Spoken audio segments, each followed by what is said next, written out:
And we are live. Welcome back to Takes by Fans. We have a great show for you today. As always, we are live every single day at noon Eastern. Now, if you want to watch live, head over to twitch.tv/takesbyfans. If you want to watch but not live, head over to our YouTube channel, Takes by Fans. We post all of our shows and clips of the show there on a daily basis. And if you just want to listen, we're on podcasting apps, Spotify, Google Podcasts, Apple Podcasts, iHeartRadio. So, however you want to watch or listen, we've got you covered multiple ways. Alrighty, today is a big old Friday, and that means we're coming at you with our picks, folks. We got 4 NFL games. We guessed and reacted and predicted and reacted and guessed the lines yesterday on the show of the 4 divisional round matchups. Slept on the lines, feeling good. I mean, just first glance at the lines, I was really liking everything. Ran the numbers again, slept on the lines, and we got you with our 4 picks. And now, since there's only 4 games to be picked, we're coming at you with 4 locks, not 3 locks, 3 99% guarantees. We're feeling so confident on all these picks. We're going to have a huge moneymaker because usually our moneymakers include 3-team parlays for the NFL. We're doing 4 teamers here today, folks, and they're all locks. So we got that today on the show. But before we get into all that, y'all already know we got to do our daily stories and some good ones here. So let's start right here. Here we go. We finally know the starting quarterback of the Rams. We couldn't really tell by the line, and now we finally get the official word here. John Wolford has been ruled out. He is not going to be playing, so they're going to be rocking with Jared Goff, which we thought would happen. I mean, Jared Goff played last week, so, I mean, you kind of have to rock with him, even though he's probably not 100% still. With Wolford getting kind of... That man got rocked like early on in the game. I mean, he's even if he played, he would be very timid, I would assume, and he hasn't played last week. And then you're going from, win, like do or die in the playoffs, and then you're switching your quarterbacks. You just kind of have to live with Jared Goff and live and die by him in this game. And so the Rams are making the right decision, in my opinion. They're starting Jared Goff. We'll look at the line. We'll update it to see if, it's changed any. With Jared Goff, starting, maybe it goes from -6.5 maybe to -5, or maybe it'll go all the way -7. I don't see it dropping because Jared Goff, I think, is better than John Wolford, and I think everybody kind of agrees with that. So I don't see the line really dropping. It may go up maybe half a point. So we'll refresh it and double check before we make our official pick. But we got Jared Goff this week. Injured thumb in the cold. Oh boy. Alrighty, Ravens cornerback Marcus Peters. He's questionable to play against the Bills, and the Ravens desperately need him to play because they need a lockdown corner to step up and lock down and press up on Stephon Diggs, because he's really the main reason why the Bills offense has success, because you have to respect the deep ball, you have to respect the speed, you have to respect his a spectacular catching ability. Do we have to go back to that playoff game against the Saints 3 years ago, last second play, and he catches it over the diving defender, stays on his feet, and takes it 40 yards for the huge upset against the Saints? I mean, Stephon Diggs, he's got the hands. So corners, they kind of usually don't press him, they back off, they let him get that 5 yards for the easy slant routes, and that's what Josh Allen's really been doing. Just a lot of slants, a lot of everything's been so wide open. It's crazy. It infuriates me actually to watch the Bills play and seeing all these receivers so wide open. Now, I give the receivers credit, and I give, Josh Allen credit for delivering the ball, and I give the offensive coordinator great credit for scheming open players, but it's still frustrating at the end of the day because I have a defense, and the defense's job is to stop the offense, and they haven't been doing that all season. The Bills are 14-2, and are putting up 40 points a game. You can't stop them. So Ravens, I'm assuming he's going to play. This is the playoffs. This is to get into the AFC Championship. I doubt Marcus Peters is going to let anything hold him back, but this is something that we are going to have to keep our eye on. And, if he's not playing, he's one of their 2 great shutdown corners. They need them both because you got Cole Beasley, you got Stephon Diggs, you got Kenny Stills, you got other weapons. So Marcus Peters, they definitely need him because Stephon Diggs will go absolutely crazy if he's not there. Already, Jalen Ramsey has not allowed over 50 yards receiving in a game since week 1. So basically the entire season. I'll forgive week 1. I don't care what you did week 1 because you had no preseason, no training camp, nothing like that. So yeah, we can forgive the week 1 game where Jalen Ramsey allowed more than 50 yards receiving. But this is a huge stat, especially for Aaron Rodgers because they're facing the Green Bay Packers. Jalen Ramsey's been locking up everybody. So who's the number 1 wide receiver on the Packers who's going to get locked up this week? Devontae Adams. And who does Aaron Rodgers love to go to? Devontae Adams. And how do the Packers lose games? Getting frustrated, going 3 and out multiple times, and then the offense is out of whack after that. So this could be a little bit of a closer game than everybody's really imagining. It's really going to come down to how well the Packers have used their off week last week since, they secured the number 1 seed in the NFC. So how well did they look at this Rams defense? What do they do and scheme your guys open? We've been seeing the Bills do it all season, scheming their players open. The Packers are going to have to do it here because if they're just going in thinking Devontae Adams is going to win the one-on-one matchup against Jalen Ramsey, they may be in for a long day. So this is a really, really huge, interesting stat. You got a great corner going up against a great wide receiver. Who's going to prevail? Well, usually in the playoffs, it's defense wins. So we'll see about that. Alrighty, I don't like this, but here we go. Odell Beckham, he's out for the season for the Browns, and he's on Twitter putting more pressure on his team and giving more fuel to the opposing team. I mean, if literally everybody on the Browns kept their mouth shut this week, I love the Browns to possibly play spoiler, but now a lot of people are speaking out, and it's not going to go too well. They have all the momentum. They didn't need any extra momentum or give any extra momentum to the opposing team, but we get this quote by OBJ from last night, quote, "Don't be surprised this weekend when they win," as in the Browns. Just throwing it out there now. Come on, Odell, you didn't need to do this. And he's not even going to play. So, his words really kind of mean nothing in the grand scheme of things. I mean, the Browns have been without him for a couple of weeks now, and they've been winning games and doing good. They don't need all these extra distractions. Do we need to remind you what happened to the Steelers? They've been talking garbage all season long, especially when they've been losing the last 5 weeks, and they just got absolutely destroyed. I mean, OBJ, come on. We don't need all this extra pressure on the Browns. They already have enough pressure already as it is, going against the 1 seed in the AFC, the defending champions. I mean, I'll call it right now, the future GOAT of the NFL, Patrick Mahomes, and you're going to have Andy Reid, who's going to be the next Bill Belichick. So I don't like this quote.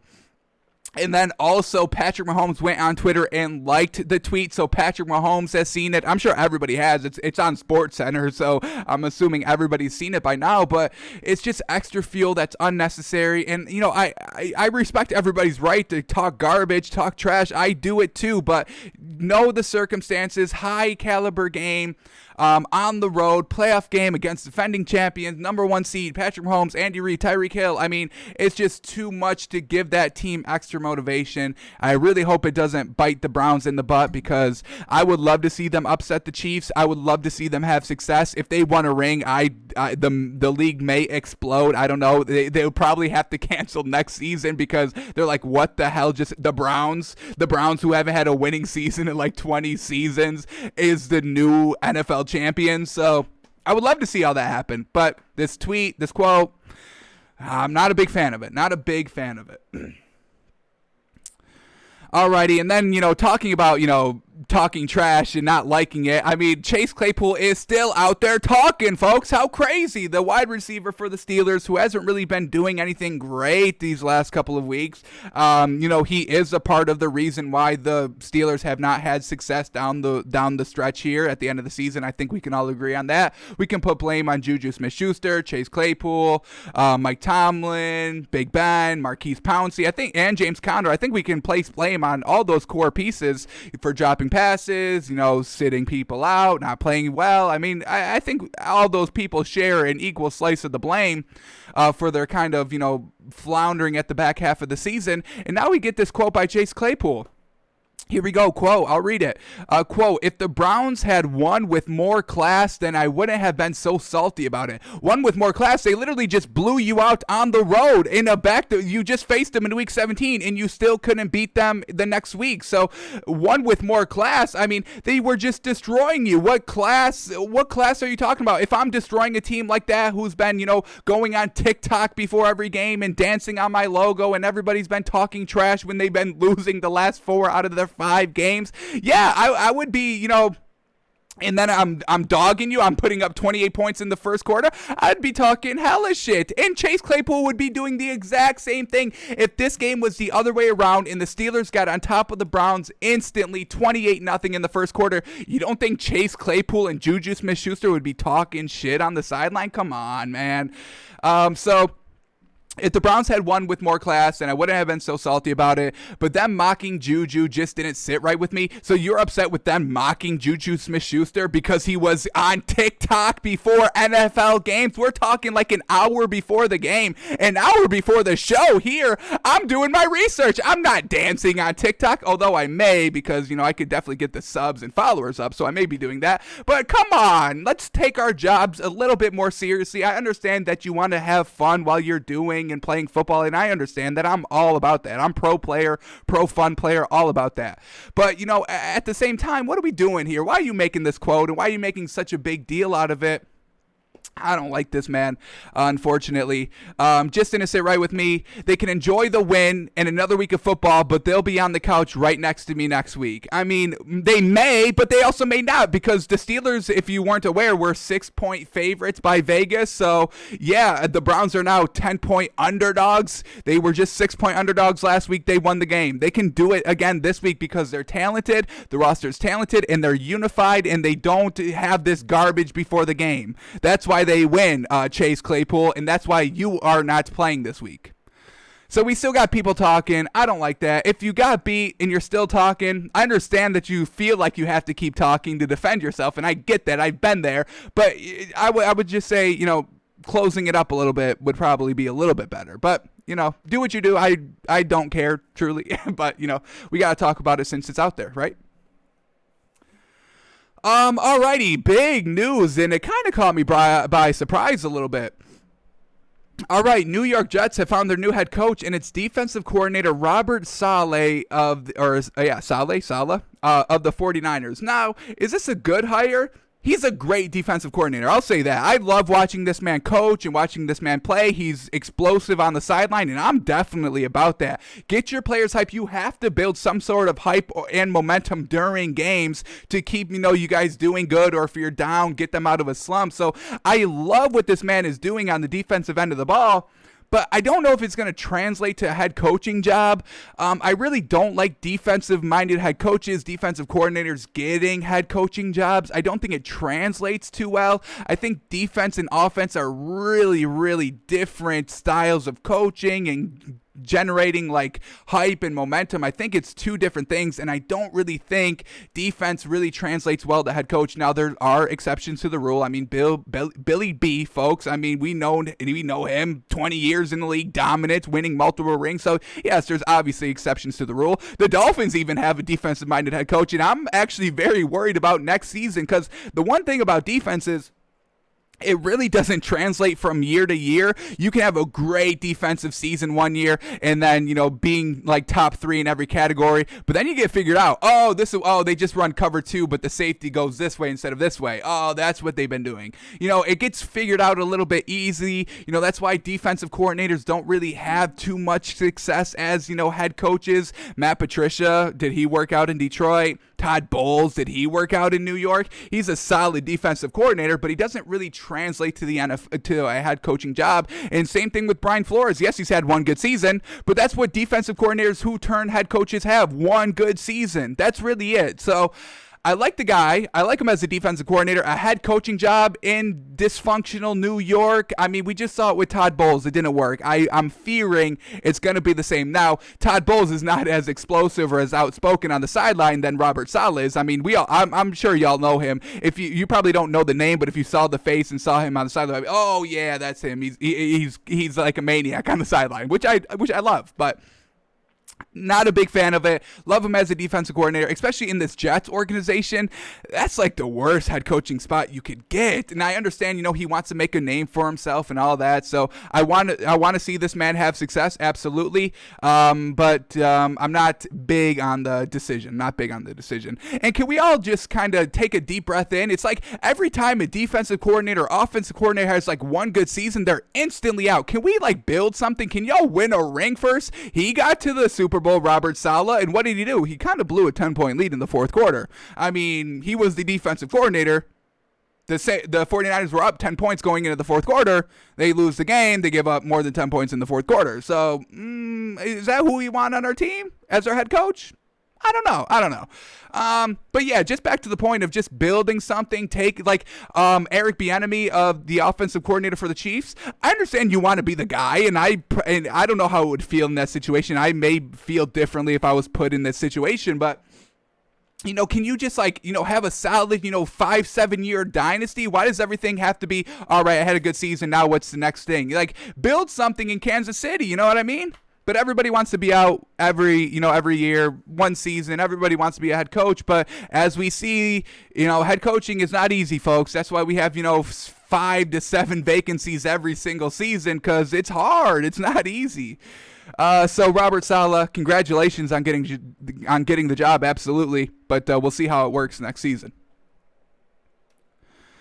And then this is funny. Richard Sherman, cornerback on the 49ers under Robert Saleh. He says the New York Jets got a great one. Congrats to them. Now, why is Richard Sherman saying this? Because he doesn't want to be in San Francisco next season, and he wants to probably get out. He knows he's probably not going to stay there. He's already come out and said he doesn't kind of want to be there already. So now he's got an in with a head coach on a new team and a new division. I mean, Richard Sherman, I can guarantee you will be a Jet next season just because of this tweet right here. So yeah, watch out for Richard Sherman. Congratulations to the Jets. That's a pretty good pickup. Yes, he's declining a little bit, but it's still a veteran. It's still a decent corner, and he can teach some young bucks. I mean, that's what the Jets are. They're a young team, and Richard Sherman going there could be absolutely fantastic. So watch out for the news here in the offseason of Richard Sherman going to the Jets. It's gonna happen. I can guarantee it. Alrighty, here we go. Continuing on. Colts general manager Chris Ballard not ready to decide the future with Phillip Rivers yet. Really? Quote, do I think Phillip Rivers can still play? Absolutely. I don't think he can. I mean, the run game was really the only reason why the Colts were having success this season. I mean, we called this team an 8-8 team. If you go back and all the wins, how they won, the 2 fumbles literally on the 1 yard line against the Texans. I mean, take off 2 wins of that. You could have taken off another win. I'm blanking on it. But, I mean, this is not an 11-5 team. Phillip Rivers hasn't really done anything fantastic. He hasn't been scoring in the fourth quarter. He hasn't been clutch in the fourth quarter. The run really helped them out. He's been floundering the last 3 weeks, folks. It's really the run game that has helped and elevated this team. So I can almost guarantee Phillip Rivers is out in Indy. Indy's only a quarterback away from being absolute dominant contenders here in the AFC. Now, unfortunately for the Colts, they have to compete with the Chiefs and the Ravens and the Bills and the Browns, and they're all they have a lot more talent than the Colts do. But the Colts have a good squad here. They really just need a good quarterback whose arm, it doesn't look like a noodle come fourth quarter at the end of the season. So I think it's unfortunate for Phillip Rivers, Big Ben. I think they both need to go, both need to retire. It's just enough. You haven't, especially Phillip Rivers, he's done nothing with his career. And the fact that you would think he would be able to win a ring in his 17th season when he couldn't win one, his 8th, 9th, 10th season when he was younger and better in the league. So I think keeping Phillip Rivers next year is a big mistake, unless there's not a good quarterback where the Colts feel comfortable drafting a quarterback, and maybe they wait till next season. They like the draft class better next season, maybe at that point. So we'll see what happens with the Colts, but I would say they move off of Phillip Rivers. Alrighty, here we go. Ex-Chargers coach Anthony Lynn has discussed Seahawks offensive coordinator vacancy with Pete Carroll. All right, Anthony Lynn to Seattle. Is that going to be good? Well, The offense wasn't bad when he was the Chargers head coach. It was just they could not win the games. They could not win the close games. So that's definitely a red flag. Now, is that on Anthony Lynn? Is that on somebody else? He wants to be, the offensive coordinator here with Russell Wilson. I really don't know how I feel about this.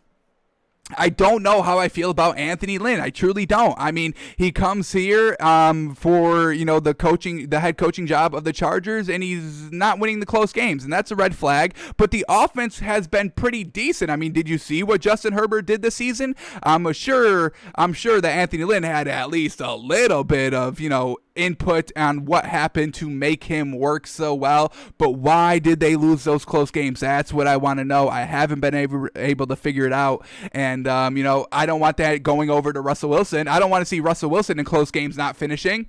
But, he made Justin Herbert work. So he may work with Russell Wilson. So this will be a decent hire, him going from head coaching to offensive coordinator. I think that's good for Anthony Lynn. This could be potentially very good, but if he's the reason why they were losing close games, then I don't want him anywhere near Russell Wilson. But we'll see what happens. Alrighty, and this is, oh my goodness, I think this could be fantastic, folks. The Atlanta Falcons have made an offer to Arthur Smith to become their next head coach. Now you're probably wondering, who is Arthur Smith? Well, he's the offensive coordinator for the Titans, and oh my goodness, did you see what he's done with the Titans these last 2 seasons? Absolutely magnificent. I mean, Ryan Tannehill, Arthur Smith has Ryan Tannehill playing at his ceiling, his max potential, and his max potential is AFC Championship game lose. I mean, that's what Ryan Tannehill can do, really, at his max potential. I watched him when he was with the Dolphins. He was good, and I liked him, but he's not going to win you the Super Bowl. He can maybe, with a lot of momentum and a lot of, maybe Cinderella story magic, he can get you to the Super Bowl, but he's not going to win you the game. The Titans needed that running game to really help out Ryan Tannehill even more, and that's fantastic by Arthur Smith. I mean, he knows what it had to take to have Ryan Tannehill perform well, and it was continually running the ball over and over again. Now, it was a little easy because he had Derrick Henry. I mean, it makes running the ball 25, 30 times a game a little bit easier. But even then, he was still scheming Ryan Tannehill plays to be open off the run. So, Arthur Smith, I think he's fantastic. It's not Arthur Smith's fault that they lost the AFC Championship game last season. They lost first round against the Ravens this season. He had Ryan Tannehill playing at his max potential. It's just Ryan Tannehill's max potential. It's not gonna get it done every playoff game. That's just not how it works. So, and can we talk about the talent in Atlanta? Arthur Smith with Matt Ryan. I mean, I would put Matt Ryan's ceiling a little bit above Ryan Tannehill's ceiling. Matt Ryan got to a Super Bowl, pretty good, like a quarter away, 5 minutes away from winning a Super Bowl. Calvin Ridley, Julio Jones. I mean, look at the receivers that the Titans are working with, A.J. Brown and Corey Davis. I mean, that's a step up. That's kind of a step up, even though that wide receiver core in Tennessee is fantastic. Now you're upgrading to Julio Jones and Calvin Ridley, and you still got Todd Gurley in the backfield. Yes, he's absolutely no Derrick Henry, and he's got arthritis in the knees, but that's still a solid player back there. He can still get it done. So there's a ton of talent in Atlanta, and if Arthur Smith, he's been offered the job.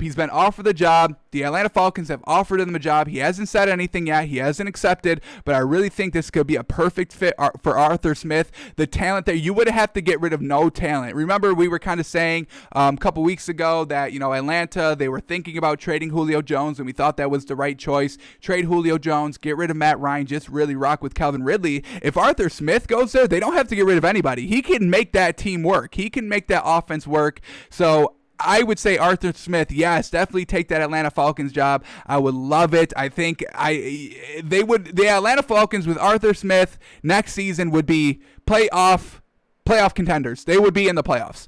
Super Bowl contenders, I should say, because they would definitely make the playoffs if Arthur Smith was the head coach of the Falcons next season. I loved it.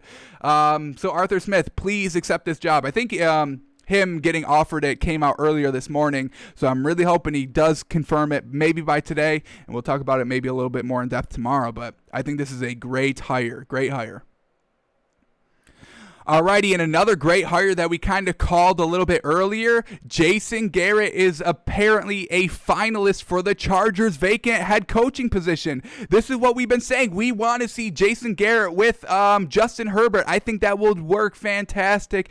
On Twitter, everybody's clowning Jason Garrett. I mean, you're seeing it right. You're seeing it right here in the comments. Somebody just replied to the gif of him just clapping, and I get it. It is funny. It is fun to make fun of, but look at the Cowboys this season, folks. Look at what Jason Garrett did with the Giants. I mean, come on. The Cowboys are not good, and I really think Jason Garrett was the glue that held that team, the personalities, the talent together, and now that Mike McCarthy's in charge, all hell broke loose. Nobody has really any accountability, and they're trash. They're absolutely not good. So I would love to see Jason Garrett get a new head coaching job, especially with the Chargers. I think that's the best fit for him. I think he would kind of get eaten alive a little bit if he went to Atlanta with Julio Jones' personality. Matt Ryan's already been there for a little bit. But, second year Justin Herbert, a Chargers team that is just dying to win. I mean, these last 2 seasons have been absolute hell for Chargers fans and Chargers players of just losing the close games over and over and over again. And I really think Jason Garrett, he can turn this team around. So look forward to this. I mean, we've got some great head coaches really to look forward. I mean, if Arthur Smith takes this Atlanta Falcons job, I mean, Atlanta's got a bright future. And if Jason Garrett takes this Chargers job, they've got a bright future as well. So 2 not great teams from last season instantly, playoff contenders just by their head coaching hires. So hopefully Jason Garrett gets the job. I'm rooting for this man. I'm pulling for this man, and he's got my endorsement for the head coaching job of the Chargers. Chargers fans, if he goes to the Chargers and it doesn't work out, you can blame me. Does that make you feel a little bit better? Give the man a chance. Alrighty. Little bit of basketball right here. Kyrie Irving, he hasn't been to, he's been ghosting. They got James Harden still ghosting, but potential to hear from Kyrie Irving and to see him back. So Kyrie Irving has been fined $50,000 for violating the league's health and safety protocols, most likely being maskless at a party. And also, he will be forfeiting salary for any games he's missed due to his 5-day quarantine period. You know how much money he's making a game? $400,000. Holy cow. He's already missed 2 games, I believe, so that's $800,000 he's forfeiting, potentially more. He's coming back. He's possibly coming back tomorrow if everything's coming back negative, and he's already down $800,000. I know he doesn't want to lose another $400,000. So hopefully we can see Kyrie back with the Nets. I want to see this team in action. I want to see how dominant they can be. We've been hearing talk throughout the offseason. Kyrie Irving, Kevin Durant's going to be great. They're going to take down LeBron James. They're going to win. They're going to easily be the number 1 seed in the East, and they're going to cakewalk a championship. And now they get even better with James Harden. I would love to see that. I want to see greatness, and this would be potential greatness right here. We already had greatness with Kevin Durant, Steph Curry, and Klay Thompson, and that ended a little bit premature with only 1 ring. They only win one ring. Possibly only 1 ring with Kevin Durant. So yes, I want to see this. I want to see all this work, and I know that we can clown we can clown James Harden, and we can clown Kyrie Irving. It's real easy to do that, but I want to see this work, and I want to see the maximum potential here. So Kyrie Irving possibly coming back tomorrow. That would be fantastic. A big 3 in Brooklyn, folks. I mean, possibly the best 3 ever assembled. Honestly, it could be kind of crazy. So we'll see what happens. Alrighty, here we go. Our last story, and we're going to have to do a little bit of investigative journalism. A little investigative journalism on this tweet to see if Matt Milano can back up these claims. So here it is. Matt Milano, linebacker for the Bills, says, pretty confident they can contain Lamar Jackson. Once again, talking when you probably shouldn't be talking. Don't say this. Think this. Talk about it internally, but don't come out and have a quote saying that you're pretty confident that you can contain Lamar Jackson, because it's not easy. It's not easy. And also, that's not all you have to worry about. There's 3 running backs you also have to worry about. So, yes, you may be able to contain Lamar Jackson, but then you have to contain J.K. Dobbins and Gus Edwards and Mark Ingram. Can you contain all 4 of them? Because I don't think any team has done that this season. So What we're going to take a look at right now has any team contained Lamar Jackson this season? So we'll take a look at Lamar Jackson's rushing stats throughout the entire 17 weeks. We'll see if any team has contained Lamar Jackson, because if no team thus far has contained Lamar Jackson, the Bills will have no chance of containing Lamar Jackson, even though the Bills defense is pretty good and they're 13-3. I get it. But I mean, they're going to be the team. This is the team that does it. So let's take a look at that. But before we do that, we have to kind of come up with the ground standard, the threshold of what actually is containing Lamar Jackson on the ground. So let's put it this way. Let's kind of do it like this. He averages, when Lamar Jackson's not throwing for like 200 yards a game, he's hitting pretty much around like 170. I think that's kind of fair to give him. When he's not at 200, he's at least like 170 he's averaging. So 170.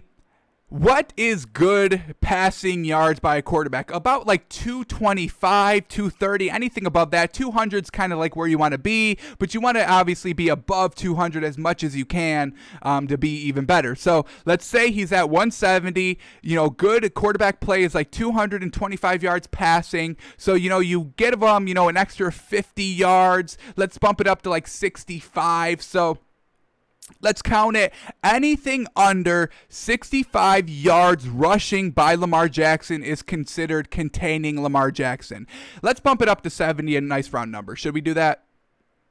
Let's do 70. 70, that would put him at like 230 yards. That's actually real good there. So let's do 70 rushing yards, because you couple that with the 170 that he has passing. Now he's at like 230. That's fantastic. So anything under 70 yards rushing we'll consider containing Lamar Jackson. Now let's go through all their games and see if any defense has really actually done that this season. All right, so here we go. Week 17. Ravens, must-win game for them. They put up 38 yards. They faced the Cincinnati Bengals, division rival.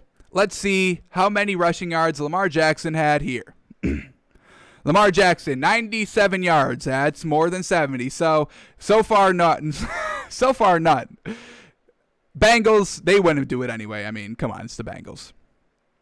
Missing a lot of defensive pieces, week 17 as well. So, all right. So, one team down didn't do it. Couldn't contain Lamar Jackson. And also, J.K. Dobbins had more yards than Lamar Jackson. So, even if the Bills contained Lamar Jackson the way that the Bengals did, J.K. Dobbins is going to be rushing even more. So, it's a moot point at this point. All righty. Ravens and Giants, week 16. Lamar Jackson, what does he got?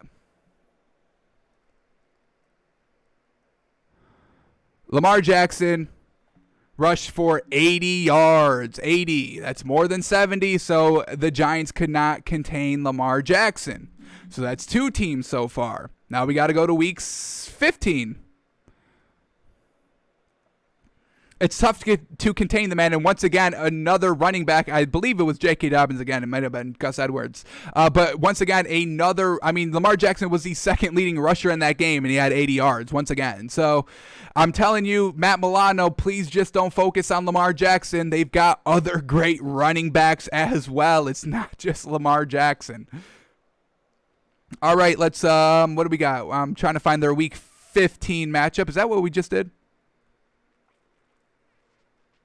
All right, here we go. Week 15, they faced the Jags. Once again, not great defenses here.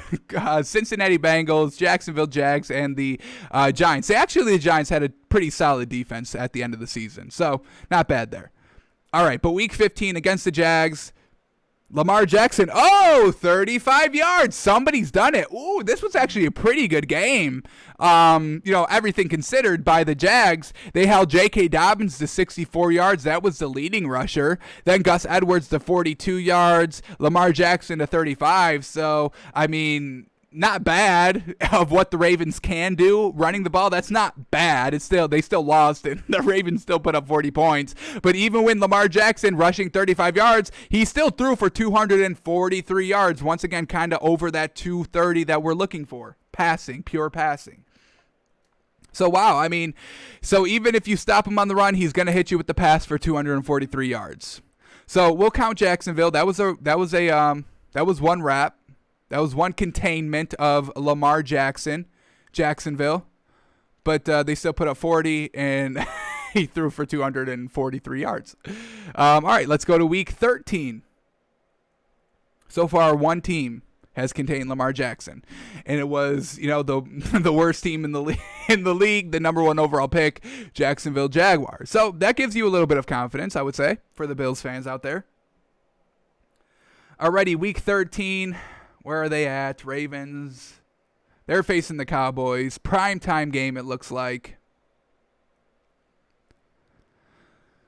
Alrighty, the Cowboys held Lamar Jackson to 94 yards. Oof. And they lose. And once again, that Lamar Jackson was the second leading rusher with 94. Crazy. Crazy out here. All right, so let's move on to week 12. Not looking good. Now it's not looking good for Bills fans. You had a little promise there with the Jags, holding, containing Lamar Jackson, but he's right back at it the week before. Oops, we did Bills. We're looking at the Ravens. All this Bills talk got me clicking on the Bills games. Alrighty, week 12, Ravens versus the Steelers. All right, the Ravens lost this game. Was this the game that, I believe this was the game that everybody was out. So, obviously, yes, they contained Lamar Jackson because he didn't even play. So, but look at this. I mean, the Steelers with the backup quarterback who was still Robert Griffin III, who does have a good running game, still put up 68 yards. Still, the running back, the quarterback still put up 68 yards rushing on the Steelers. So, it's the scheme, it's still the system, but Lamar Jackson is still a little bit more explosive. So, the Steelers held Robert Griffin III under that 70 threshold by 2 yards, but it's not Lamar Jackson who we're talking about. So, let's go to week 11.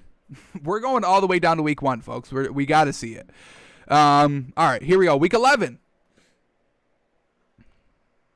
Lamar Jackson. Let's see what they did. Where are the Ravens at? Who they play? Week 11, Ravens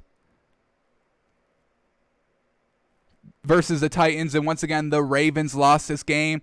Were there players out for 2 weeks? I don't think they were. All right, so let's see. Ravens, Lamar Jackson did play, and the Titans held them to 51 rushing yards, so absolutely fantastic there. That's another one. 2 came the Titans, and he only ran for 51, and he threw for only 186, so that's not bad. That's not bad.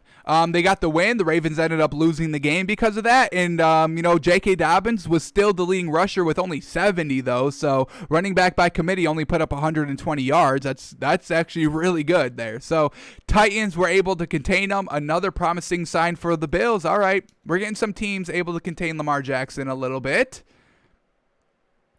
Alrighty, week 10. Ravens faced the Patriots, and the Patriots won it. So let's see if they were able to contain Lamar Jackson. Lamar Jackson rushed for 55 yards. Alrighty, back-to-back games of him under 70. That's containment. Patriots did it. Held him to 55 yards, but he still passed for 249. So that's still pretty good, but they ended up losing the game. So unfortunate there, but he's still throwing for a lot of yards when he's not making it up on the ground game. So he's still getting 240, 230, but oops, shouldn't have done that. Yeah, so that's containing Lamar Jackson, and it ends up with a win. That's pretty good. All right, let's go to week 9. So far, 3 teams have done it, giving a little bit more confidence to Bills fans, Bills players, that it is absolutely possible to stop Lamar Jackson from running all over you. Alrighty, week 9 against the Colts. Lamar Jackson, 58 yards. All right, the Colts held them. Pretty good. 58 yards. Ravens still won the game, but they still held him. It's just, it's Phillip Rivers. Phillip Rivers has to beat Lamar Jackson. I would not say that. And he still only passed for 170 yards. So, basically at the 220 threshold, 230, I think we're calling it. So he was at 220 here, total yards. But only 58 yards rushing. That's pretty good. Alrighty. Some more promising signs as we're getting a little bit earlier into the season, a little bit at the back half of the season. Teams weren't able to contain them. But it seems like, all right, kind of midway of the season, teams were able to do it. Alrighty, we're still going on, though. We're going all the way to week 1. All right, week 8, they had the Steelers, and the Steelers won this game. So let's see if they were able to contain Lamar Jackson in the process of doing that. Lamar Jackson, he only rushed for 65 yards, so another hold, just by 5 yards, but hey, it's under 70. We'll call it, holding. In this game, Lamar Jackson still passed for 200 yards, and the running back by committee, J.K. Dobbins, was number 1 with 113, and Gus Edwards was number 2 with 87. So Lamar Jackson was the 3rd leading rusher with 65 yards. So they contained Lamar Jackson. They didn't contain everybody else, but they still won the game. So once again, another promising sign here by Bills fans, Bills players. Lamar Jackson's really not the end-all, be-all, even if he's having a good game. You can still win. Alrighty, week 7, they had the bye. Week 6, we'll go to.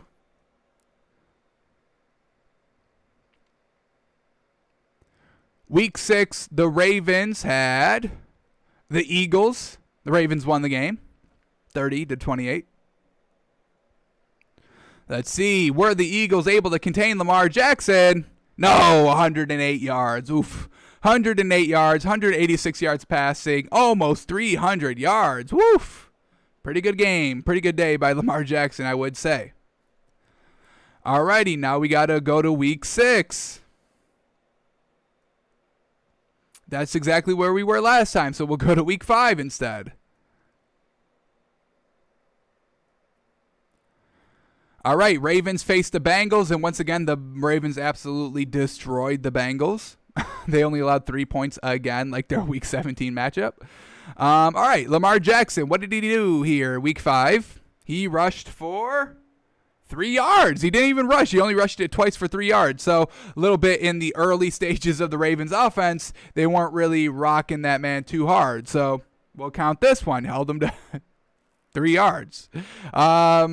Actually, let's not even count. We'll not even count this. I mean, Lamar Jackson barely ran this game, so you can't really contain him if he's not really running, right?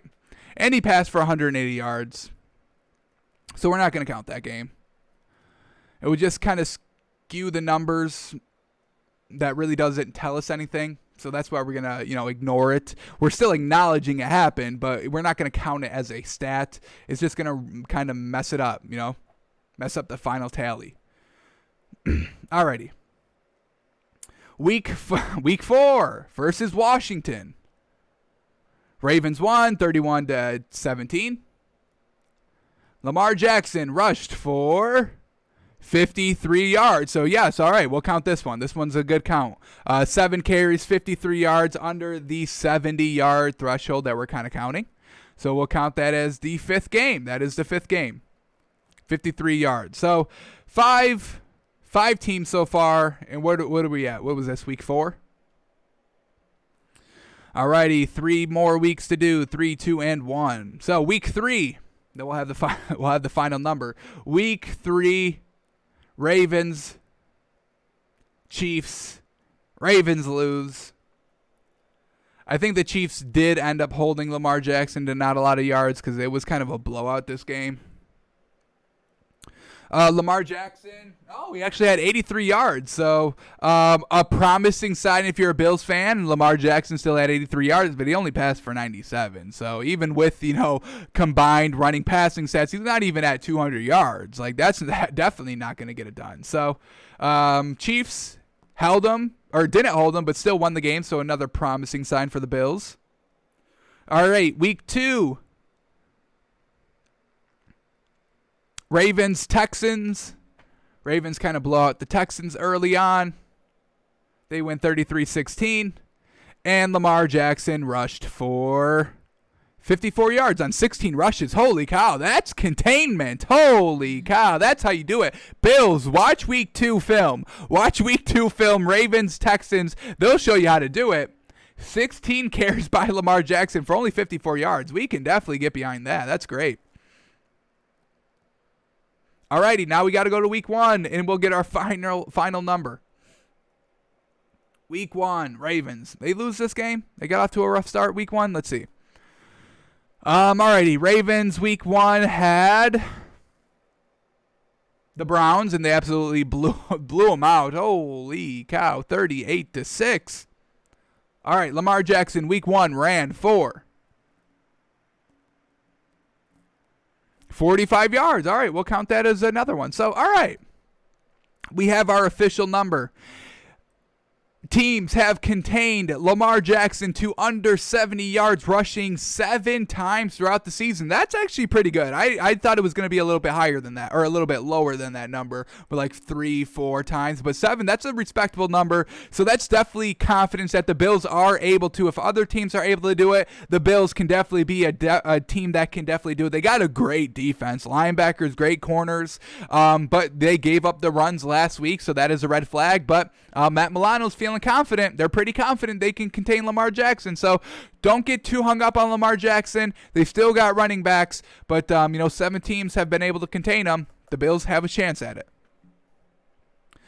Alrighty, those are all the kind of the stories in the little segment of investigation we had to do. So now let's go to our main topic of the day, which is our official picks. We guessed, we reacted, we predicted the lines from yesterday. We slept on them, ran the numbers again, ran them a third time, and we're feeling confident. So let's remind y'all what we did last week. Go to our website, takesbyfans.com. Go to the Daily Picks tab. I know we haven't done a lot of daily picks. I mean, the last time we picked was for last Sunday. We haven't really been picking a lot of basketball because it's a little too hard right now with the COVID outbreak. I mean, we've got postponements, cancellations. We've got teams that are players that are missing. So, I would recommend you maybe stay away from betting NBA for the next week, 2 weeks until and at least until they get the COVID situation figured out, because you're not gonna have any great value with all this COVID going around. So that's why we haven't been doing our daily picks. We're not gonna just do them because just to do them. We kind of I don't say anything that I would personally not do myself. I don't throw out any bad picks out there. If I'm telling you a pick, it's because I would bet my own money on that pick. So I don't want to do this if COVID and we're not getting good value and somebody's out last minute. That ruins our bet because we took the +4 because we thought it was good value because the player's playing, but he's not playing. So that's why we haven't been picking basketball in a while. But next week when we start getting heavier into basketball, we'll try to hopefully find some good value. Hopefully this whole COVID in the NBA gets figured out. All right, but last week we did decent. Last week our 3 locks were Bills -6.5. They really had. I mean, they were up by 14 with like 13 minutes left in the fourth quarter, and they just gave up some dumb plays by the Colts, some chunk plays. So I still like the pick. I would still pick Bills -6, even though they won by 3. I still stand by that bet. Seahawks -3 we were completely wrong on. We wanted to just kind of finally trust the offense. We trusted Russell Wilson more than the offense, and it bit us in the butt. So we were definitely wrong about Seahawks -3. Saints -10. They blew out the Bears. I think they ended up winning by like 11 officially, 12 officially. So we still win the bet. Last second touchdown by Mitch Trubisky, meaningless. Got him the MVP, but still meaningless. And we still hit it. So very well done. Saints -10. Hit that one. Bucks -8. That was a push. They only won by 8. Would we still stick by that bet? Maybe. Taylor Heineke played very, very, very well. Better than I thought he would play. So Bucks -8, still a good play. Still pushed. But, right, it's a push. So not winning, not losing. All right, Ravens -3. Called that one perfectly. We loved it. They won outright. They won by 8, I believe. They win by 8. So very well done. Ravens -3. And then Browns +6. I mean, folks, did you watch the game? We were done. We turned it off. We could have turned off the game, fell asleep, going into our dreams, counting all the money that we just won because they were up 28-0 in the first quarter, folks. So Browns +6, Ravens -3, Bucks -8, Saints -10, all hitters. Bills -6.5, still counting as a hitter. Seahawks -3, our only one that we really beefed on, I would say. Alrighty, so now we're going to make our official picks, and, we usually have 2 categories, our locks and 99% guarantees, but there's only 4 games, so we're going to count them all as locks because we're feeling very good about these lines. So, here we go. Let's refresh the lines, get them absolutely up to the second refreshed. Alrighty, so here we go. Packers, Rams, our first pick. We're picking all the games. First pick, we'll just go through in order. Rams, Packers, and our pick is going to be Packers -6.5.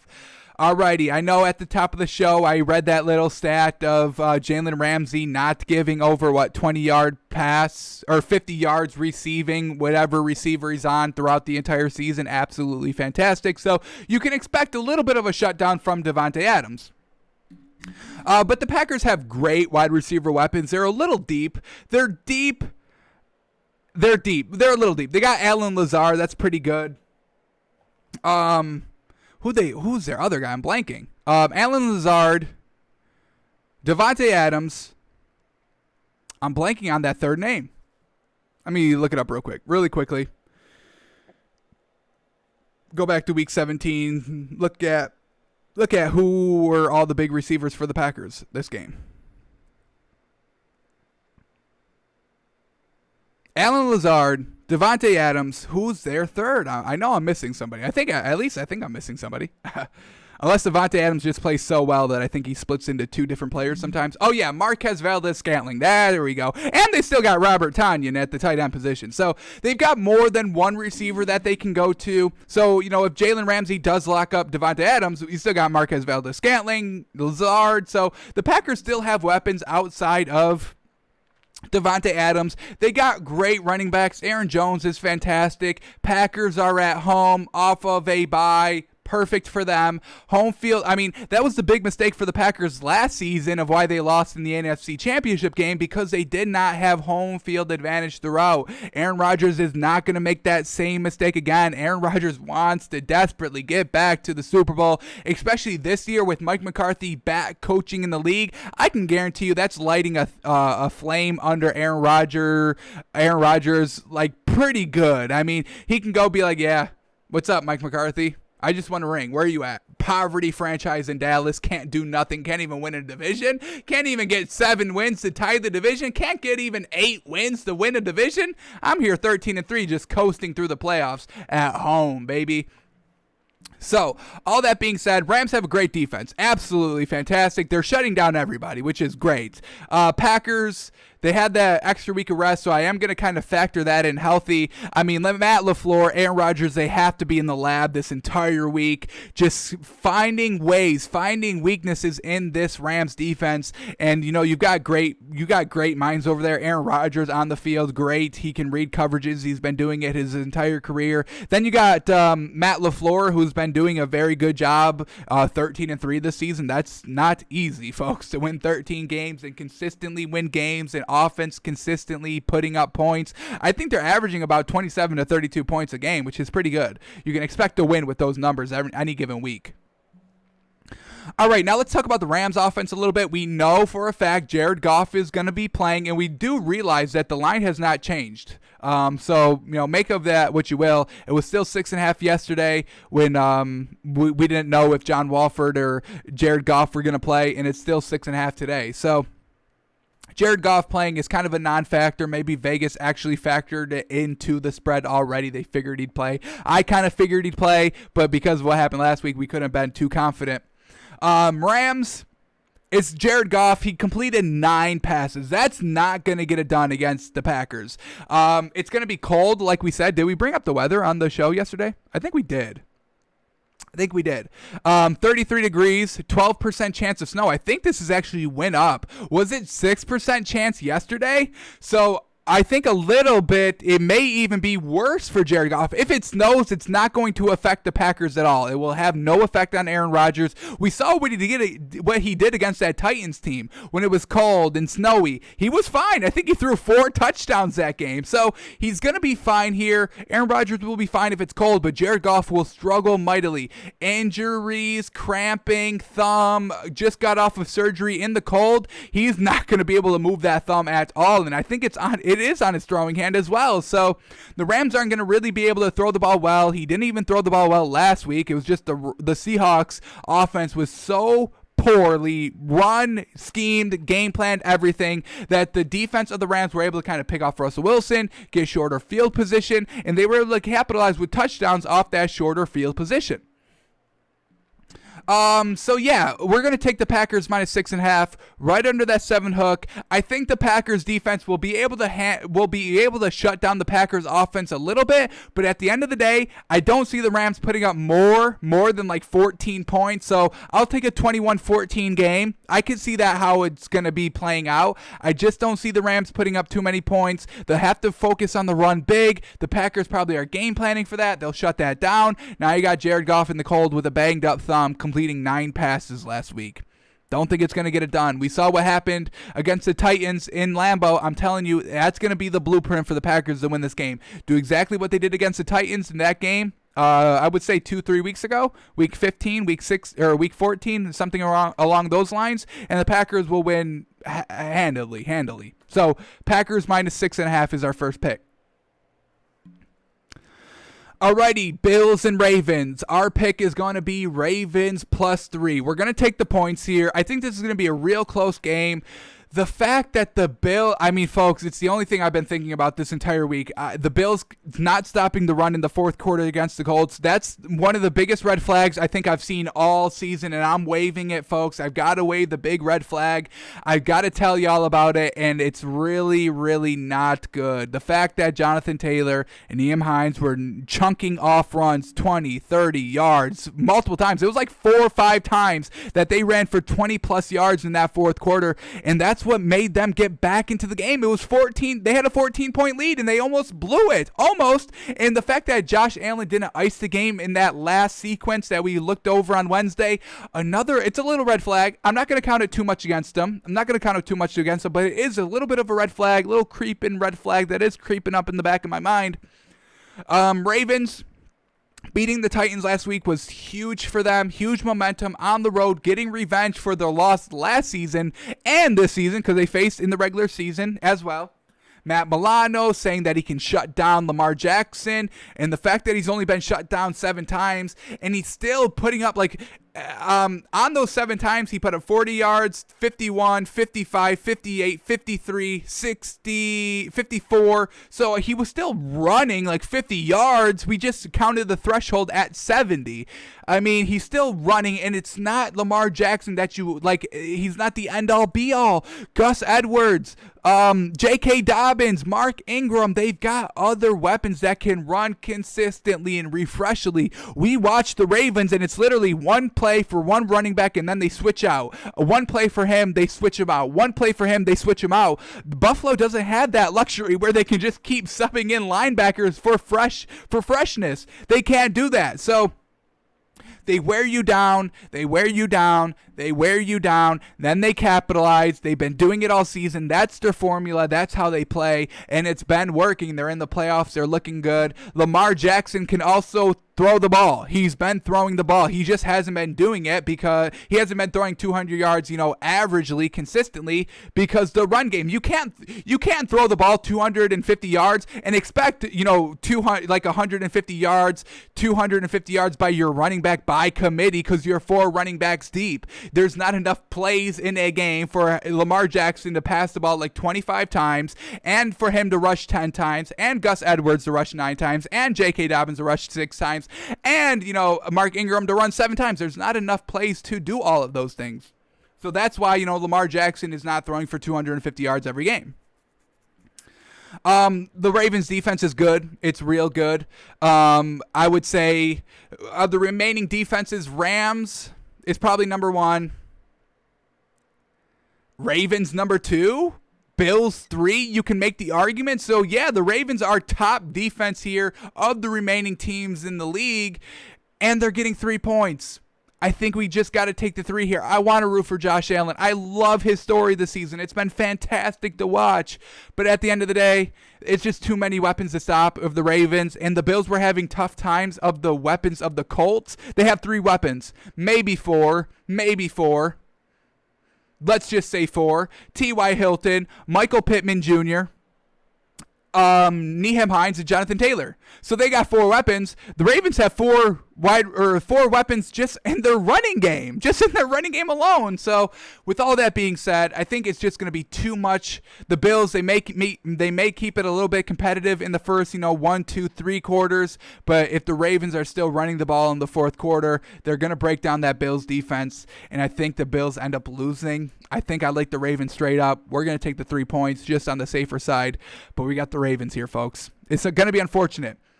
Now, if Stephon Diggs cannot be stopped, then, yeah, we're talking about something a little bit different here. We're going to talk about an even closer game where the Bills can definitely win. But, Stephon Diggs, a little banged up this week.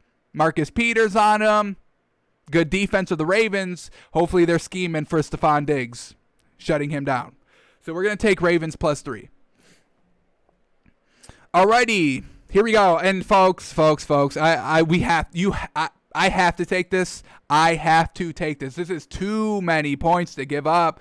Browns, Chiefs, we're still taking Browns +10. Now, when you go back to look at what the Chiefs have done this season, they're basically winning by 2 possessions every single game. There's been, as we said yesterday, a lot of backdoor covers, a lot of backdoor scores, makes it, 1 possession, makes it look a little closer on the final scoreboard. If you didn't watch the game, you'd be like, oh, that was close. Oh, yeah, Tom Brady took the Chiefs pretty close. The Chiefs are good, so Tom Brady's good, and the Bucs are good. Not if you dissect the entire game and look at everything, stats, film, drives, everything like that. Really, it's not that close most of the time. The one knock that we have on the Chiefs is sometimes they get going slow offensively, and we've seen that time and time again. It takes them to the fourth quarter to get going, late third quarter, and if that happens, the Browns will jump on top of you. Easy. We just saw it last week. The Browns have so much momentum, plus we're getting 10 points. Just of those 2 things alone, I'm taking it. The momentum and the points, that's why we're taking Browns +10. Then you add Baker Mayfield not turning the ball over. Fantastic. They won without their coach. They're getting their coach back. Their weapons are fantastic. They're running the ball a lot. The defense was forcing turnover after turnover after turnover after turnover last week. Once again, absolutely fantastic. The Browns scoring in the fourth quarter is another huge green flag for me. I know I said it yesterday, and I'm going to say it again. The fact that the Steelers made it a little bit of a game. I think they got within 14 points, 2 possessions. Maybe 16 points was the closest it's been. But the fact that the Browns didn't score in the third quarter, but then came back, and I think they put up 13, scoring a touchdown and 2 field goals. I think they scored on every possession in the fourth quarter, which is absolutely fantastic. Icing the game. They won the game in the first quarter. Let them hang around a little bit in the second and third quarter. Not too much, but I mean, we're not even gonna count that as a knock, letting the Steelers hang around because they had no coaches and they got up 28-0. Nobody's expecting to go up 28-0 in a game in the first quarter. I can guarantee you there has never been a game plan where they're like, all right, if we get up 10-0, we're gonna run out the clock for the second half, then we'll regroup and see what we want to do. If we're up 14-0, that's fantastic. We may even kind of keep piling up the score. If we're up 21-0, and that's the craziest thing we can think about. If we're up 21-0, then we're just running it. If you get up 28-0, there's people's brains exploding. The offensive coordinator's like, I know I was a good offensive coordinator, but I didn't think I was this good, right? So nobody can game plan for 28-0. What do you do? Do you keep piling up the points because it looks like you're scoring whenever you want? Do you play conservative? Do you give up a touchdown? Do you let them drive? What do you do? Up 28-0? I don't know. I would freak out as well. So with all that being said, the Browns scoring in the fourth quarter, it's absolutely fantastic. They've got a ton of weapons. I don't think anybody's doubting their weapons. They've got a great head coach. He can scheme anything, and they're getting 10 points. I mean, what we've said about the Chiefs, that they've allowed these backdoor covers and these backdoor points. Why can't the Browns do it? And we're getting 10 in a playoff game, in a game that they could win straight up. They have the talent. They have the momentum to win this game straight up, with the Chiefs not playing in week 17 and having this first round bye. Patrick Mahomes has not played in 2 weeks. We just saw Big Ben not play 1 week, and oh my goodness, he looked garbage out there. Now, I know he's 50 years old and he's on his last leg. I get all that. Patrick Mahomes, healthy, young. He's in his 5th season. I get all that. But at the same time, momentum is huge.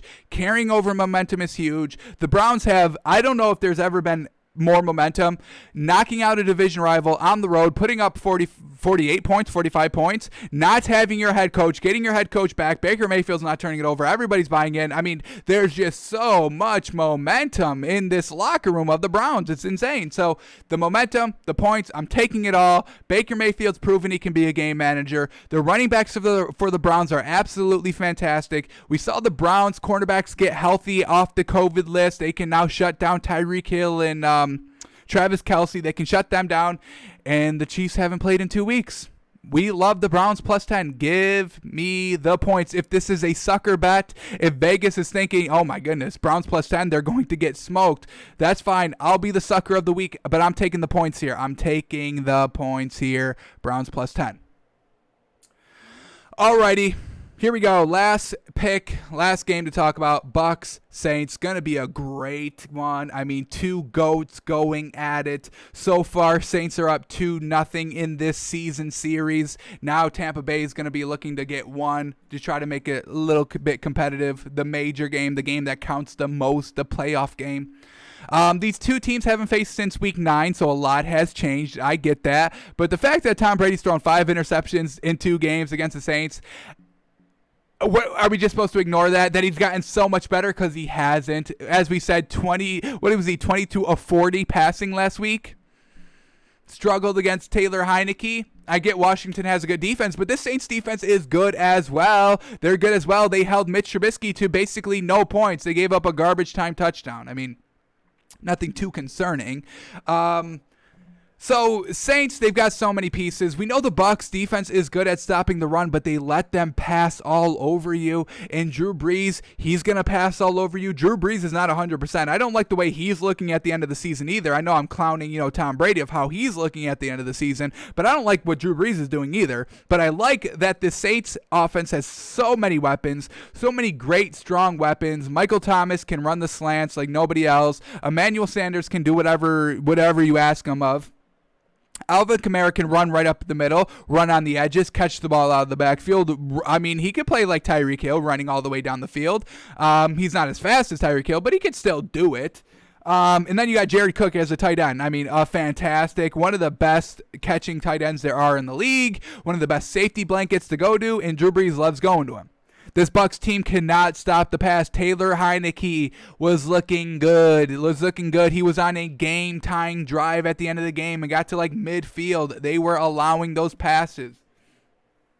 Tom Brady on the road, always not the best. Saints at home, they've been getting burned at home in the playoffs. So that's probably the one red flag that we have. Saints blow the playoff games at home. They've been doing it the last 3 seasons. Will they ever clean it up? I don't know. I don't know how the odds are going to play out this week, but it's Drew Brees. This is going to be his last game, his last season, I'm assuming. I would love to see him back, absolutely. But it really seems like this is going to be his last year here. Will he give up the playoff game? Will he finally give up the home playoff game again this year? I'm hoping not. But it's really going to come down to Tom Brady.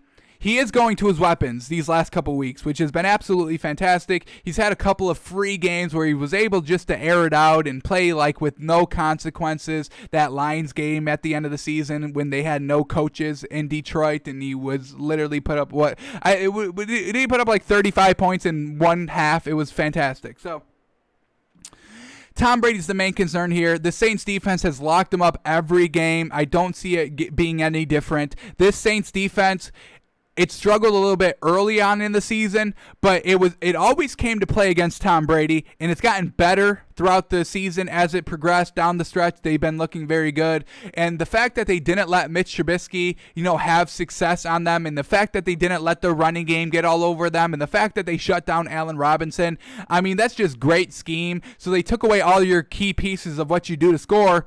They're going to do that with the Bucs. I mean, they're going to do that with the Bucs. So the Bucs can stop the run. They can't stop the pass. Drew Brees is going to be fine. Tom Brady's throwing like under 50%. I mean, it was barely 50. I'll call it 55 last week. But, I mean, if you're not throwing 60, I don't want to hear from you, honestly. If you're not throwing 60%, you're not going to win games. It's just how it is. So, Bucs +3.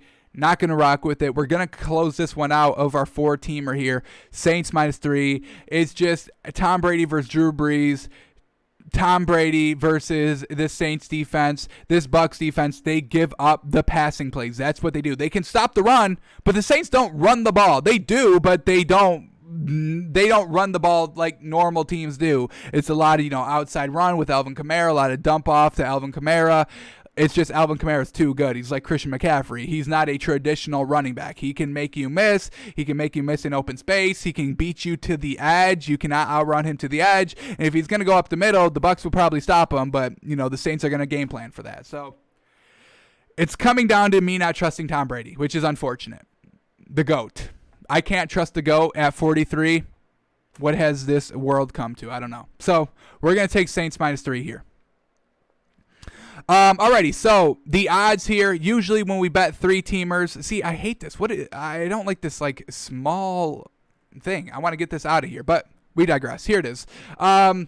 The 4-teamer that we got, usually when we pick 3-teamers, our odds are about, 589 to 600. Now we're getting plus 1,169. It's absolutely fantastic. You put $500 on this, and you're walking away with $6,300. $6,300. Y'all just heard Joe Biden's plan for a stimulus check when he gets into office. Not 2,000, unfortunately, but 1,400.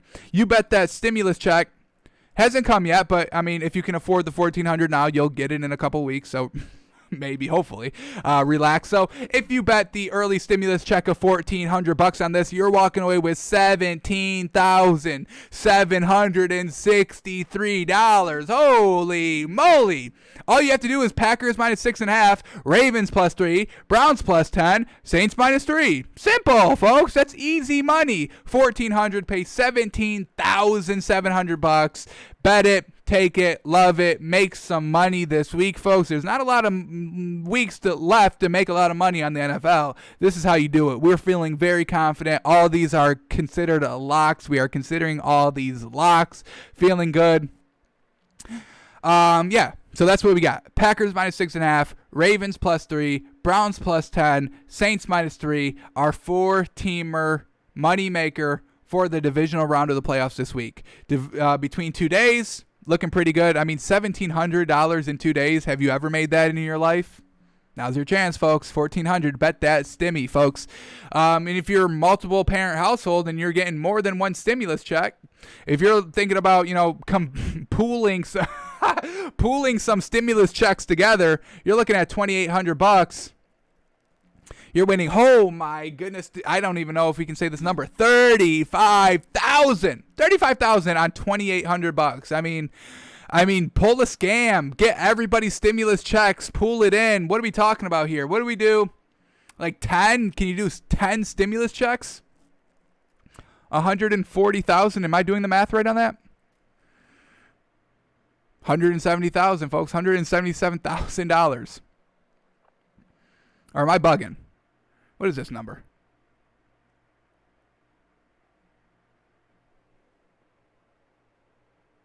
Oh no, folks, this is $1 million. This is $1,776,386. If you can, scam, finesse your way into 10 stimulus checks of $140,000.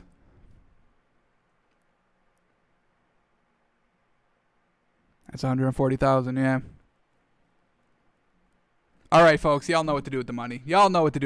Packers -6.5, Ravens +3, Browns +10, Saints -3. However many stimulus checks you can acquire, bet it all on that. Alrighty, that's going to do it for us today. Thanks for tuning in. Thanks for watching. Tomorrow, Saturday, what are we going to do? Do we got a Saturday showcase? What can we do? We'll come up with a Saturday showcase. We'll be here tomorrow. I don't know what we're going to talk about. Yeah, probably a Saturday showcase. Who do we got to watch? Who can we watch here? Jared Goff. We got to watch more Jared Goff, maybe. We've got to see something on this Rams offense. Bills, Ravens, Browns, Chiefs, Bucs, Saints. Yeah, we'll do a Saturday showcase tomorrow on something. But we'll be here. That's the main thing. So we're here tomorrow, noon Eastern, twitch.tv/takesbyfans on Saturday. So thanks for tuning in. Thanks for watching, and we'll see you tomorrow.